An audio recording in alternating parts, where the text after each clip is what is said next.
ఈ ప్రభుత్వంలో రైతులు సంతోషంగా లేరన్నారు మాజీ మంత్రి కేటీఆర్. కేసీఆర్ సర్కార్లో ఒక్క ఫోన్ కాల్ చేస్తే యూరియా ఇంటికి వచ్చేదన్నారు. కేసులకు భయపడే ప్రసక్తే లేదని చెప్పారు. కొనుగోలు కేంద్రాల్లో రైతుల అరిగోసలు పడుతున్నారని చెప్పారు. ఇది రైతు బంధు ప్రభుత్వం కాదని రాబంధు ప్రభుత్వం అన్నారు కేటీఆర్. బోతు నియోజకవర్గంలో పర్యటించిన కేటీఆర్ కార్యకర్తల జనరల్ బాడీ సమావేశంలో పాల్గొన్నారు.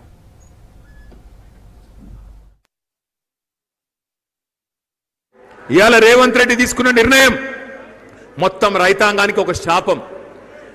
ఇక్కడి నుంచి కొనడటిగా ఆయన గింజలు కొనడట, వడ్లు కొనడట, మీరు వండించే జొన్నలు కొనడట, శనిగలు కొనడట.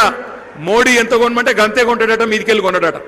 అంటే నువ్వు ఎకరానికి 40 క్వింటాలు వడ్లు వండించినా ఒకవేళ మోడీ గారు రేపటి రోజున కోటా 10 క్వింటాలే అంటే 10 కొంటాడట, మిగతా 30 నువ్వు బయట అమ్ముకోవాలి. ఇవాళ నిన్న తీసుకున్న నిర్ణయం అది. మరి ఊకుందామా మరలబడదామా?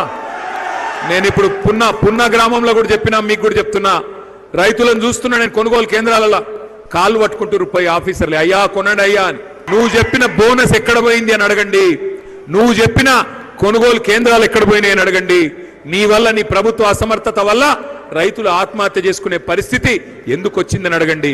వదిలిపెట్టం రేవంత్ రెడ్డిని. నువ్వే కదా 15 రోజుల కింద చెప్పినావు చివరి గింజ దాకా కొంటా అన్నావు. ఇవాళ ఏమైంది మరి? చివరి గింజ దాకా కొంటా, మోడీ మెడలు వంచుతా, నేను మోడీని ఇది చేస్తా అది చేస్తా అని తొడలు కొడుతీవి. ఇవాళ ఏమైంది అని అడుగుతున్నా.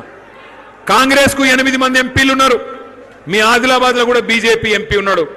16 మంది ఎంపీలను నేను అంటా ఉన్నా. కాంగ్రెస్ ప్రభుత్వానికి రాష్ట్రంలో ఎంత బాధ్యత ఉందో 16 మంది ఎంపీలు మీకు కూడా అంతే బాధ్యత ఉంది. కేసీఆర్ ప్రభుత్వం ఉన్నప్పుడు కూడా మోడీ ప్రభుత్వం మేము కొనము, వడ్లు కొనమంటే మొత్తం కేబినెట్ మేము ఢిల్లీ పోయినాం.